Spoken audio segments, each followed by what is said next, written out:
오늘 주일 10시 예배 함께 하시는 여러분들 한 사람 한 사람을 주님의 이름으로 사랑하고 축복합니다. 지난 한 주간 이렇게 폭풍같이 우리 또 특별 새벽교회를 지나갔고, 오늘 제가 로비에서 인사하는 중에 정말 오늘 예배 시간을 너무 사모해서 이렇게 나와서 눈물을 흘리는 분들도 있고, 우리가 같이 이 자리에서 함께 예배하는 것이 아쉽기는 하지 못하지만 이 시간 함께 예배하는 모든 사람들을 함께 격려하고 축복했으면 좋겠습니다. 우리 다 같이 두 손을 흔들어 주님의 이름으로 사랑하고 축복합니다 한번 인사합시다. 시작. 주님의 이름으로 사랑하고 축복합니다. 계속해서 우리가 사도행전 말씀을 가지고 나누고 있는데, 이제 오늘 포함해서 2번밖에 남지 않았고요, 여러분들이 잘 사도행전을 읽으며 따라오고 있으리라고 생각합니다. 오늘 이제 27장, 다음 주에 28장으로 이제 사도행전 말씀이 끝이 나게 되는데, 지금도 늦지 않았습니다. 처음부터 여러분들이 한번 쭉 읽을 수 있는 기회가 있으면 좋겠고요. 이번 설교의 특징은 뭐였죠? 질문을 던지고 제가 답을 하는 형식으로 말씀을 진행합니다. 오늘의 질문 어떤 것인지 보고 말씀으로 들어가겠습니다.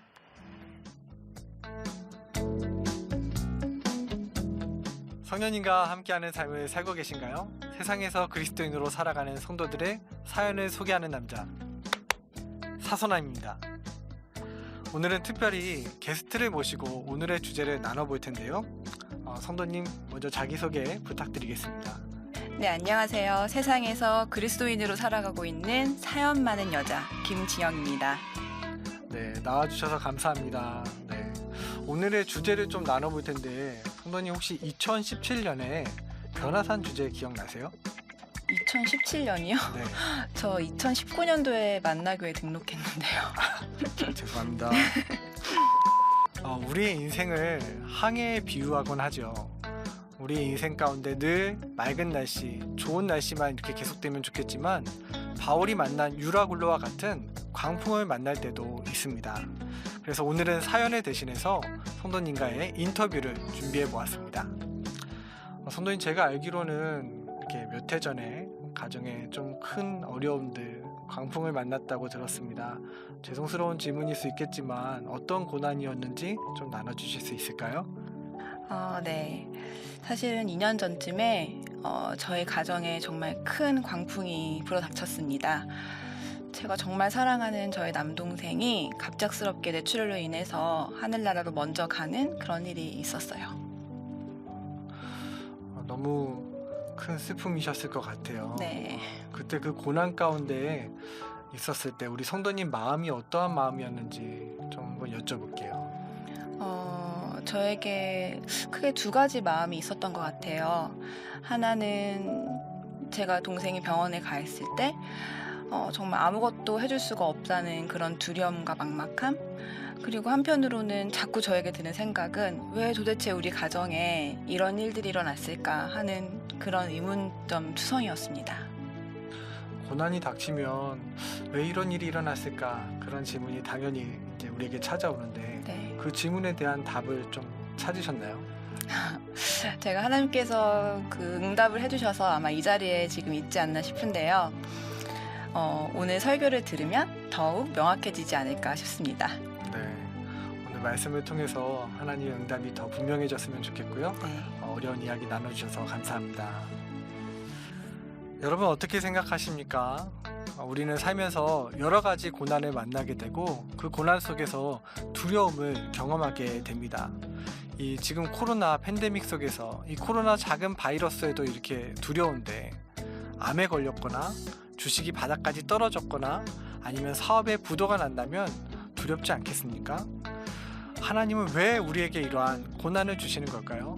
그 고난 속에서 우리는 어떻게 평안할 수 있을까요? 하나님께서 바울을 이방인의 사도로 세우셨는데 왜 그에게 광풍을 만나게 하셨는지, 오히려 순풍을 주셔야 선교를 더 잘할 수 있지 않았을까? 그러한 생각을 해보게 됩니다. 그래서 해보는 사소남의 발칙한 상상. 저는 바울이 탄 배가 유라굴로를 만나지 않았더라면 어떠했을까라는 그러한 상상을 해봅니다. 그렇더라면 바울과 그의 일행들이 로마에 더 빨리 도착했을 테고, 예루살렘에서 당했던 그러한 억울함들을 빨리 해소할 수 있지 않았을까요?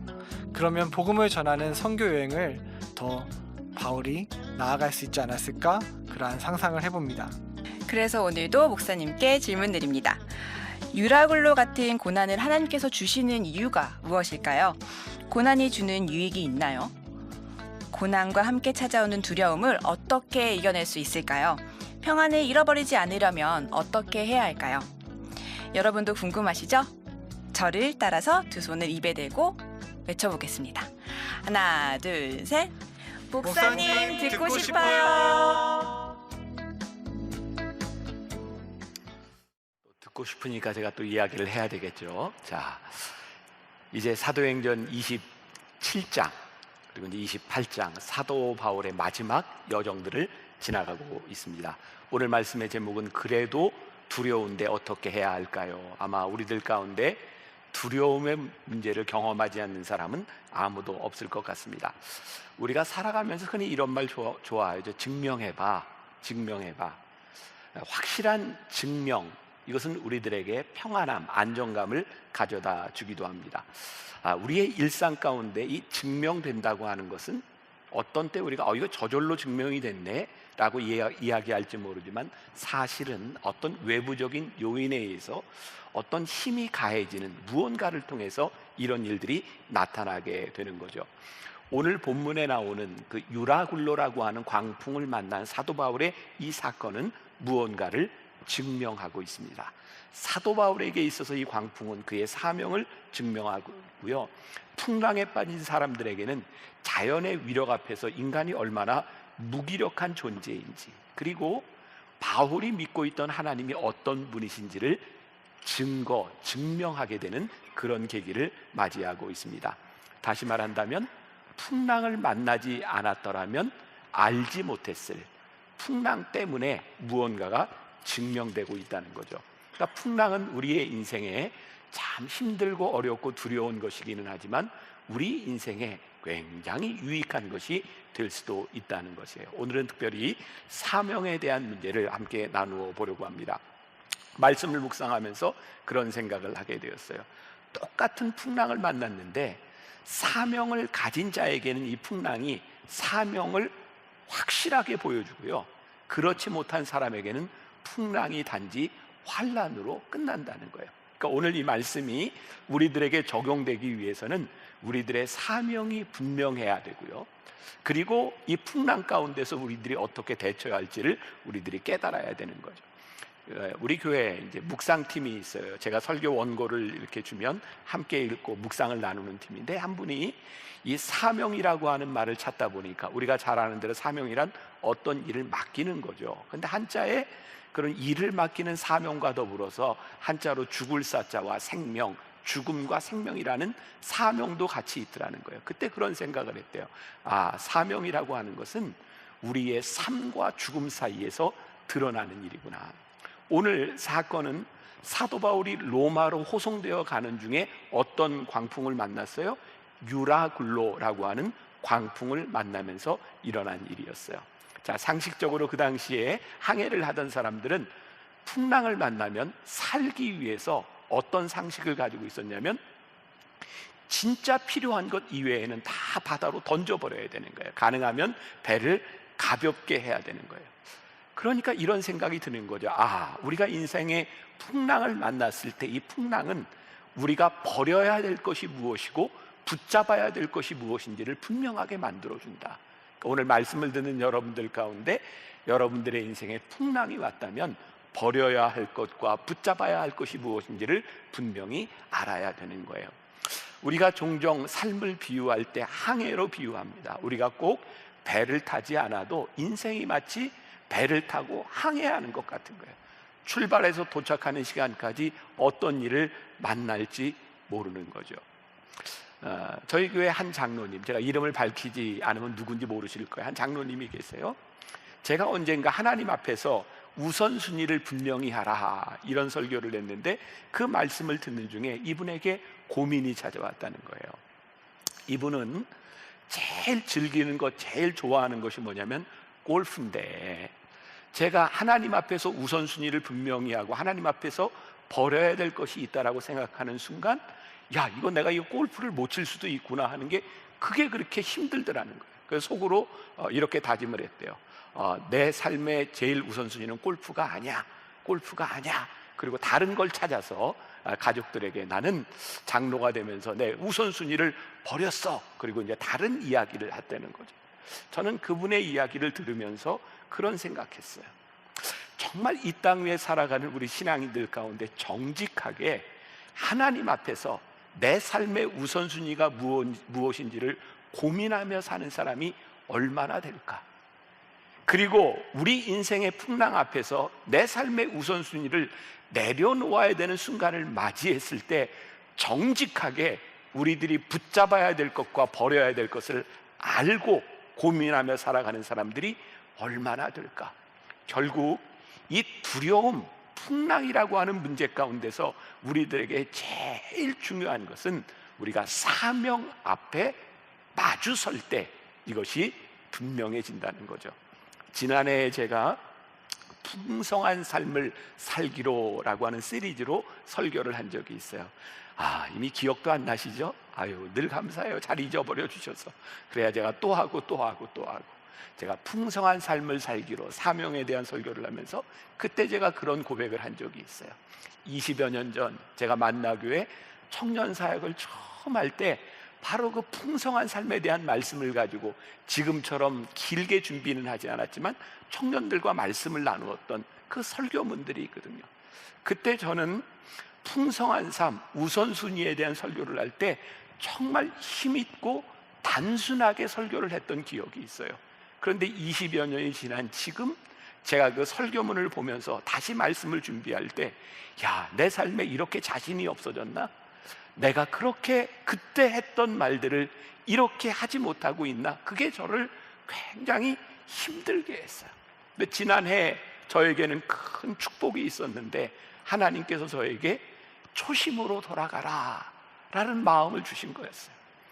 그때 이 청년들과 함께 목회를 시작할 때 하나님이 주셨던 그 마음으로 돌아가니까 제가 내려놓아야 될 것과 붙잡아야 될 것이 명확해지고 그때 제 마음 가운데 찾아오는 평안을 경험했어요.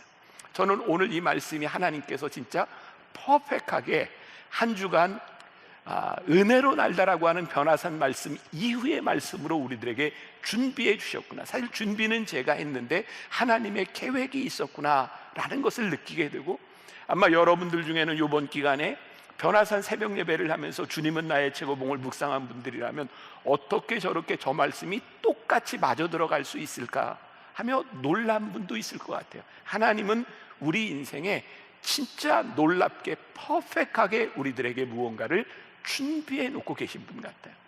본문으로 돌아옵니다. 배를 타고 항해를 하던 중 모든 사람들이 두려워하고 있었어요. 근데 오늘 말씀해 보니까 사도 바울에게는 두려움이 아니라 그가 가지고 있는 사명을 붙들고 우뚝 서는 계기가 되었죠. 하나님은 왜 사도 바울에게 두려워하지 말라고 말씀하셨을까요?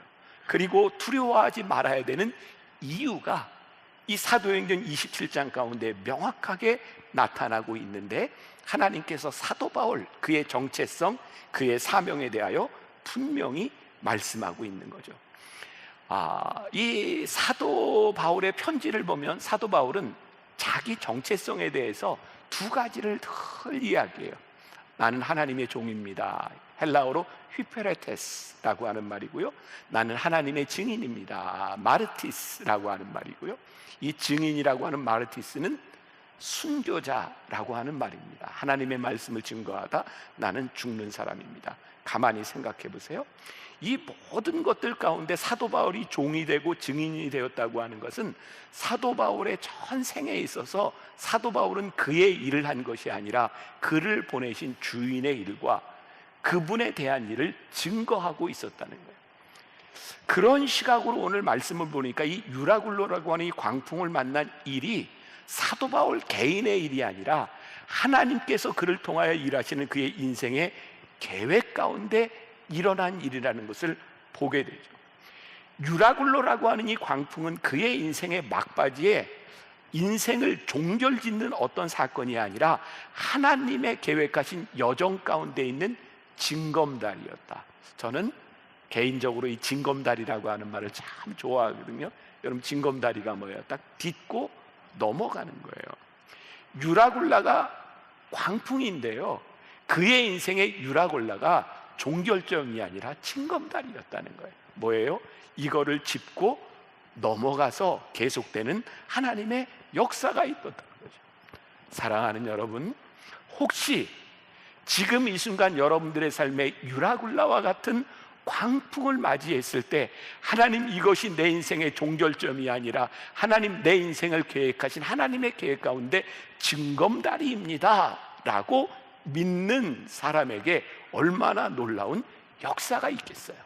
자, 오늘 본문으로 돌아갑니다. 사도행전 27장 24절과 26절, 우리 아까 장로님이 읽어주신 말씀인데 다시 한번 우리가 보겠습니다. 자, 시작. 바울아, 두려워하지 말라. 내가 가이사 앞에 서야 하겠고 또 하나님께서 너와 함께 항해하는 자를 다 내게 주셨다 하였으니, 그러므로 여러분이여 안심하라. 나는 내게 말씀하신 그대로 되리라고 하나님을 믿노라. 그런즉 우리가 반드시 한 섬에 걸리리라 하더라. 여기에 놀라운 말씀 중에 하나가, 하나님께서 너와 함께한 모든 사람들을 너에게 주었다 말씀하고 있는 거예요. 이때 사도 바울은 이미 나이가 많이 들었어요. 이제 마지막 여정, 순교의 여정을 가고 있는 노쇠한 사람이에요. 여러분, 이 배의 주인은 이 배의 선주겠죠. 그리고 이 배 안에 타고 있는 권력자는 율리오라고 하는 백부장, 그 바울을 호송하고 있는 로마 군대의 장교가 힘 있는 사람이 아닙니까? 그런데 하나님이 뭐라고 말씀하세요? 이 안에 있는 275명의 생명을 다 너에게 주었다. 오늘 하나님의 사명을 받은 사도 바울로 인하여 그와 함께하는 모든 사람들의 생명을 너에게 주었다. 여러분, 우리에게 사명이 주어졌다고 하는 것은 얼마나 복된 일인가 하면, 우리와 함께하는 모든 사람들의 운명이 사명자와 함께 가고 있다는 거예요. 저는 이런 고백을 할 수 있겠죠. 하나님께서 만나교회 담임 목사로 저에게 사명을 주셨으니 우리 만나교회 성도들의 모든 삶이 저와 함께 가지 않겠습니까? 오늘 여기 앉아 있는 여러분들, 예배를 드리고 있는 여러분들 한 사람 한 사람 가운데 하나님께서 저에게 이 사명을 주셨사오니 우리의 가정과 내가 만나는 모든 인간관계, 모든 사람들이 저와 함께 가지 않겠습니까? 사도 바울이 끊임없이 주장하던 휘페레테스, 나는 종입니다. 마르티스, 나는 하나님의 증인입니다. 그래서 그는 그의 생에 3차례에 걸쳐서 전도 여행을 해요.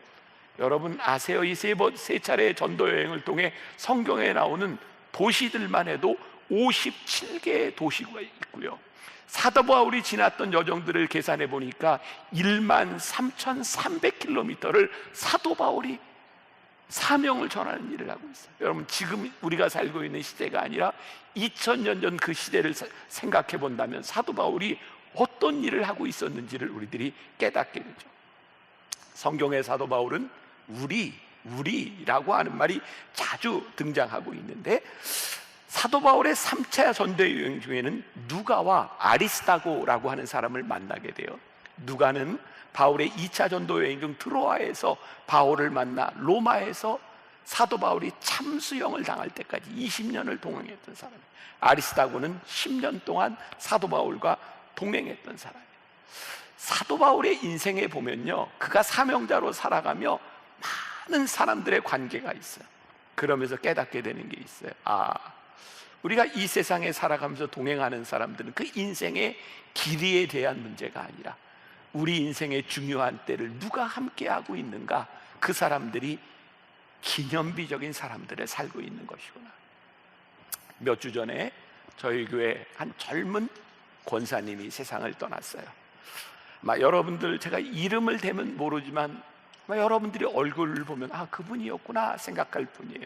늘 저 예배 시간 안내대에서 사람들을 반갑게 맞이하던 얼굴이었고, 여러 부서에서 여러 가지 모양으로 잘 섬기는 분이었어요. 근데 그분 가정에는 이렇게 병력이 있어요.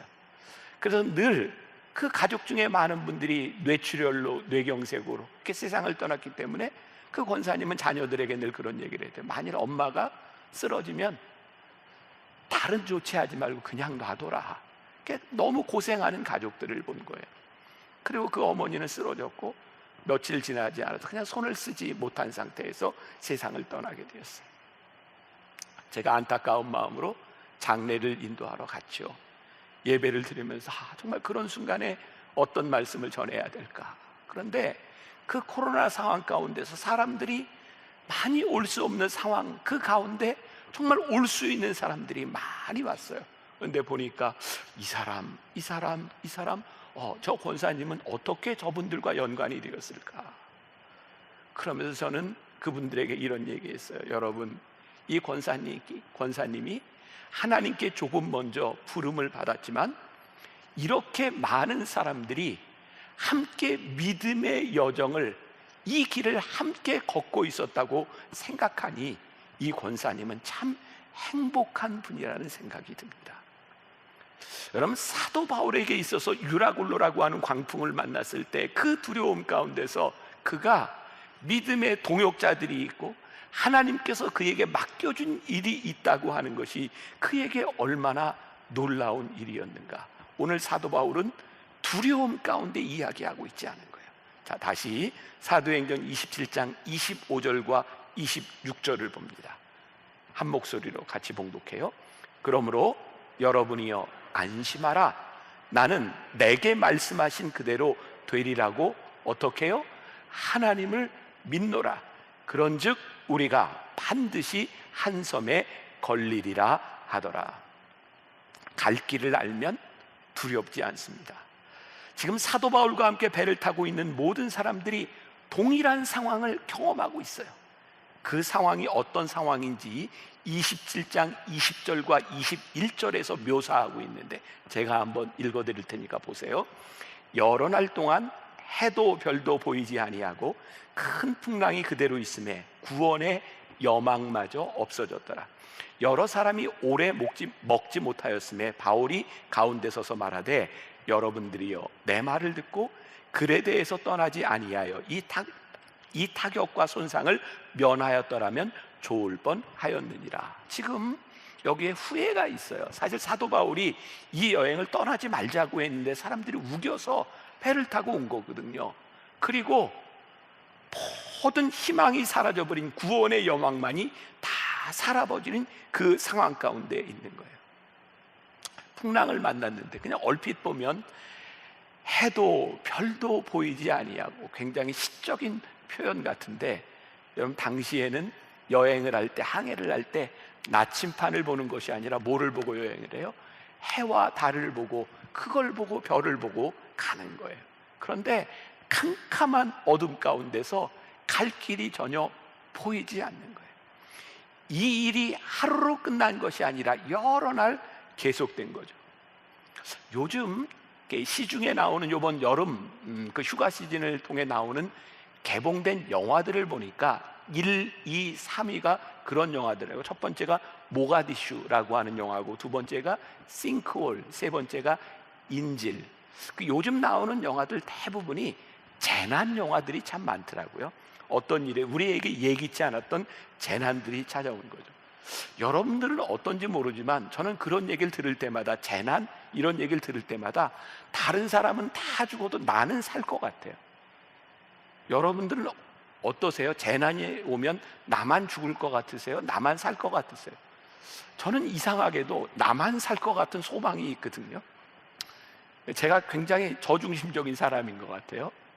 그런데 사람이요, 재난 가운데 나만 살 것 같은 소망이 있는데, 그 소망이 조금 지나가면서 어떤 소망을 가지냐면 누군가 나를 구해 줄 거야, 구조에 대한 소망을 갖습니다. 그런데 그 시간들이 지나면서 아무도 나를 구해 줄 수 없다고 하는 그 순간이 다가오면 두려움과 무서운 공포가 찾아오는 거예요. 문제는 어디에 있는가? 소망이 끊어질 때 우리들에게 두려움이 찾아와요. 재난보다 무서운 것이 소망이 끊어지는 거예요. 근데 오늘 이 말씀에 보니까 해도 별도 달도 아무것도 보이지 않고 모든 것을 다 버리고 여러 날이 지났다. 영어 성경에는 many days, 여러 날이라고 되어 있는데 이 여러 날이 얼만큼이냐면 모든 소망을 다 잃어버릴 것만큼 그만큼의 시간이 지나서 모든 것들을 포기하는 상황에 접어든 거예요. 근데 바로 그 순간에 주의 사자가 바울에게 나타나셔서 해준 말이 뭐냐면 사도행전 27장 24절에 내가 가이사 앞에 서야겠다. 아무런 소망이 없는 가운데서 주의 사자가 사도 바울에게 내가 가이사 앞에 서야 되겠다. 지금 이 풍랑을 지나 죽음의 고비를 지나가고 있는데 여기가 너의 종착점이 아니라 하나님께서 너로 하여금 가이사 앞에 서게 하실 거야. 그러니 하나님이 너를 지키실 거야. 너에게는 분명한 사명이 있고 가야 될 길이 있어. 그러니 지금 상황을 두려워하지 마 라고 말씀하고 있는 거예요. 지난해죠, 제가 어떤 장로님 댁을 신방한 일이 있어요. 제가 신방을 하기 전에 자녀로부터 전화를 받았어요. 우리 아버지가 갑자기 수술을 하시게 됐어요. 그리고 코로나 상황에 찾아갈 수 없었고 제가 전화로만 기도를 하고 그렇게 수술을 받았는 줄 알았는데 그 다음 전화를 받았을 때 수술을 하려고 배를 열었을 때는 이미 손을 쓸 수 없는 상태가 되어서 그냥 닫았습니다. 그래서 제가 그 집에 신방을 가게 되었어요. 그런 상황에서 무슨 말을 해야 될까요? 근데 그 장로님께 제가 위로를 받았거든요. 장로님이 저에게 이렇게 얘기했어요. 목사님, 염려하지 마세요. 저는 갈 길을 알고 있으니 걱정하지 마세요. 저에겐 두려움이 없습니다. 목사님, 저는 제가 가야 할 길을 알고 있어요. 그리고 얼마 지나지 않아서 그 장로님이 세상을 떠나셨어요. 지지난주였던 것 같아요.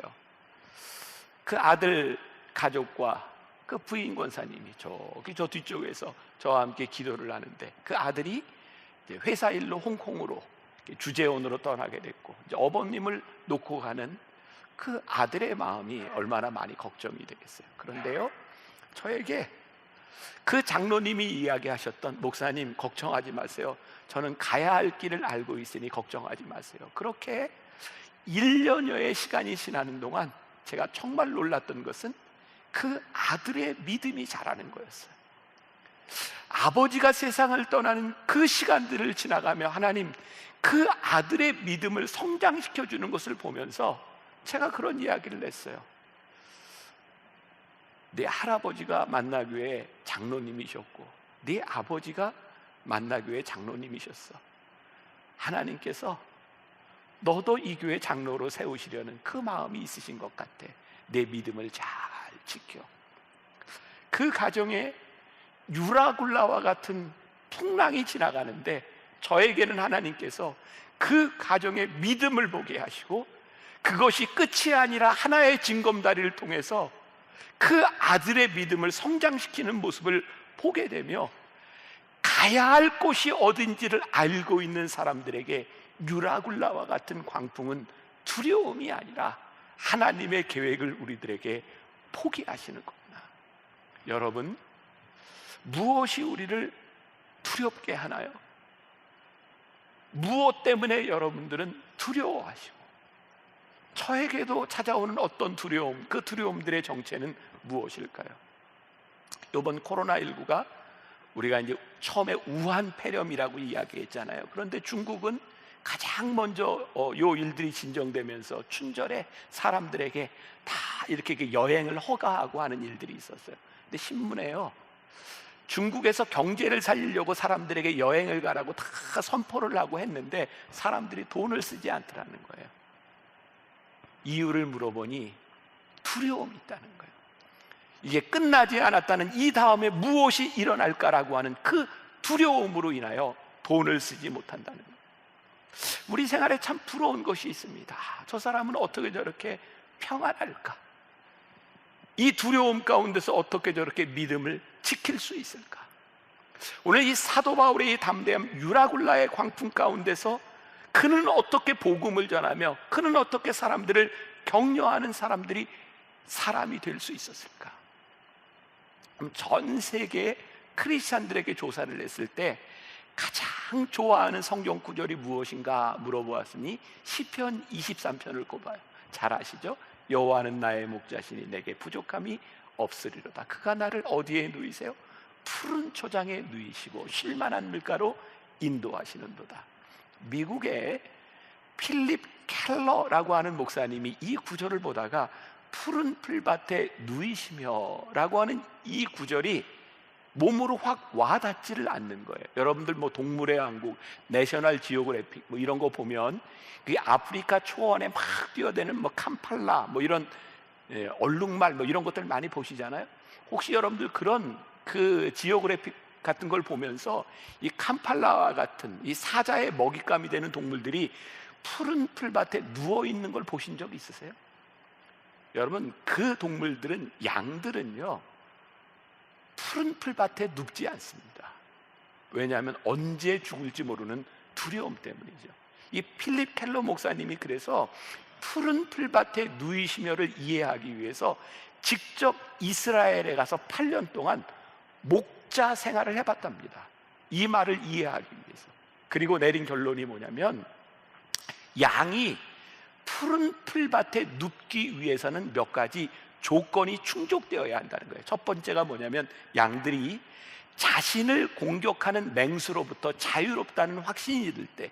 두 번째, 털이 많은 이 양들에게 자기를 괴롭히는 해충이 없을 때. 세 번째, 이 무리 가운데서 다른 양이 다른 양을 공격하는 문제가 없을 때. 네 번째, 배고프지 않고 지금까지 잘 먹었으니 내일도 먹을 것이라는 확신이 들 때 양이 푸른 초장에 누울 수 있다는 거예요. 광풍 가운데서 두려움이 아닌 평안함을 누리는 사도 바울의 모습을 보면서 깨닫는 것이 있어요. 이 풍랑 가운데서 우리들이 무엇을 느끼고 무엇을 바라보느냐는 거죠. 시편 23편 4절에 이런 구절이 있죠. 내가 사망의 음침한 골짜기를 다닐지라도 해를 두려워하지 않을 것은 주께서 나와 함께 하심이라. 요 말씀 구절의 핵심은 뭘까요? 사망의 음침한 골짜기일까요? 주께서 나와 함께 하심일까요? 사망의 음침한 골짜기를 다닐지라도 해를 두려워하지 않는 것은 주께서 나와 함께 하심이라. 우리 인생의 영적인 상태가 가장 좋은 시기는 풀밭에 누워 있을 때나 사망의 음침한 골짜기를 다닐 때나 우리들의 삶에 어떤 상황의 변화가 올 때가 아니라 주와 함께 할 때 사망의 음침한 골짜기를 지날지라도 해를 두려워하지 않을 것이라고 말씀하고 있어요.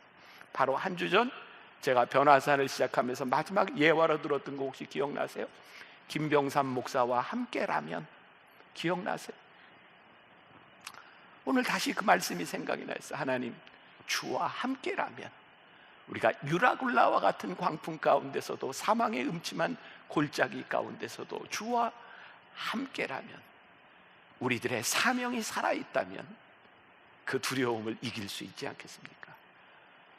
다윗의 인생에서 가장 비참했던 때는 언제일까요? 시편 23편을 쓴 다윗의 인생에 가장 비참했던 때, 그때는 다윗이 왕이 돼서 국가를 통일하고 이제는 그가 직접 나가서 싸우지 않아도 되는 때가 있었어요. 그는 그때 왕궁 옥상에 올라가서 황혼 무렵에 저기 목욕하는 밧세바를 보고 음욕을 붓고 죄를 짓죠. 다윗의 인생에 가장 곤고했던 때는 언제냐면, 그의 가장 평안한 시기에 하나님이 없이 죄를 지었을 때 다윗은 그의 인생에 가장 곤고함을 경험합니다. 사도 바울의 인생에 참으로 이해할 수 없는 고백들, 매를 맞으며 돌을 맞으며 죽음의 위협 가운데서 유라굴라의 광풍 가운데서도 담대하게 고백을 할 수 있었던 것, 그것은 그가 주님과 함께 하나님께서 그에게 주신 사명이 분명할 때였어요. 다시 사도행전 27장 25절과 26절을 봅니다. 그러므로 여러분이요 안심하십시오. 나는 내게 말씀하신 그대로 되리라고 하나님을 믿노라.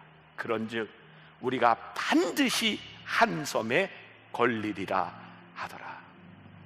우리의 인생에 풍랑이 찾아올 때 붙잡을 것과 버려야 할 것이 분명하다면 우리가 이 두려움을 이길 수 있지 않겠습니까? 오늘 우리가 함께 찬양하며 나누고 싶은 것, 두려워 말라 내가 너와 함께함이라. 놀라지 말라 나는 내 하나님이라.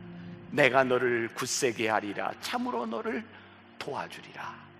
오늘 주와 함께 우리를 속에 주셨던 이 믿음의 고백, 우리들에게 주셨던 사명이 지금 여러분들이 겪고 있는 그 두려움을 징검다리 삼아 건너가게 하여 주실 줄을 믿으며 함께 찬양하며 기도하겠습니다.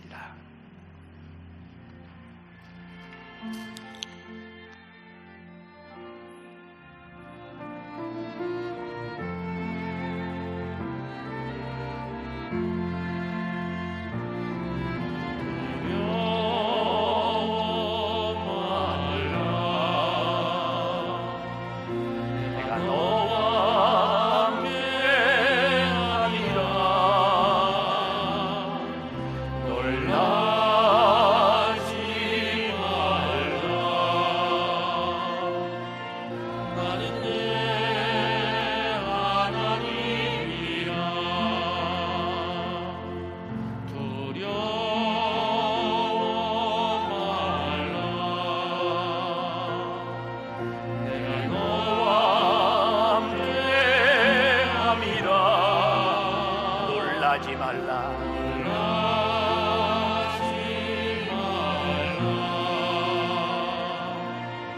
나는 내 하나님이라. 내가 너를 굳세게 하리라. 참으로 널 도와주리라. 참으로 나의 의로운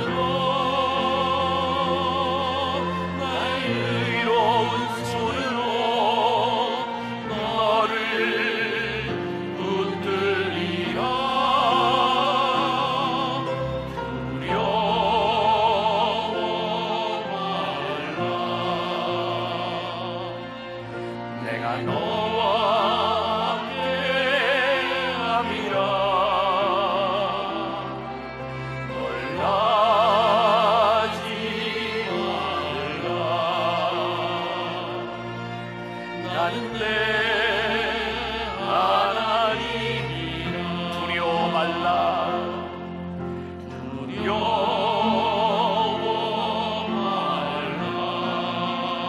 내가 너와 함께함이라.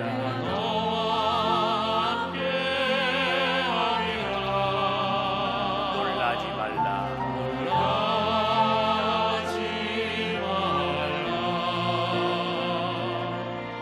나는 내 하나님이라. 내가 너를 굳세게 하리라. 내가 너를 굳세게 하리라. 참으로 널 도와주리라. 참으로 나의 의로운 손으로 너를 붙들리라.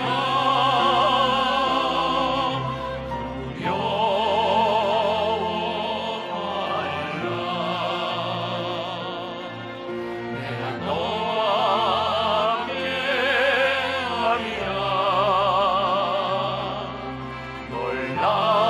놀라지 말라. 나는 내 하나님이라. 두려워 말라. 두려워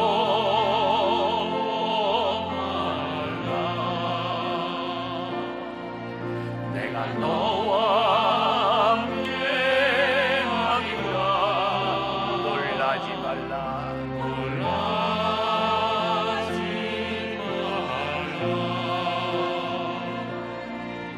나는 내 하나님이라.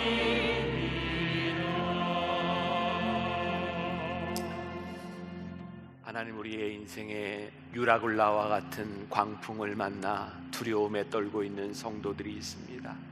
아니, 온 나라가, 온 국민이 2년 가까이 이 코로나라고 하는 광풍을 맞이하며 어떻게 될까, 우리들에게 찾아오는 두려움들이 있습니다. 우리가 믿는 것이 있습니다. 하나님, 우리가 하나님의 계획 가운데 사는 동안, 하나님이 우리를 부르시는 사명 가운데 사는 동안 이 두려움은 종착역이 아니라 우리의 인생의 징검다리임을 믿습니다. 이 시간을 통해 우리를 인도하실 하나님의 계획을 우리들이 믿으며 간절히 기도합니다.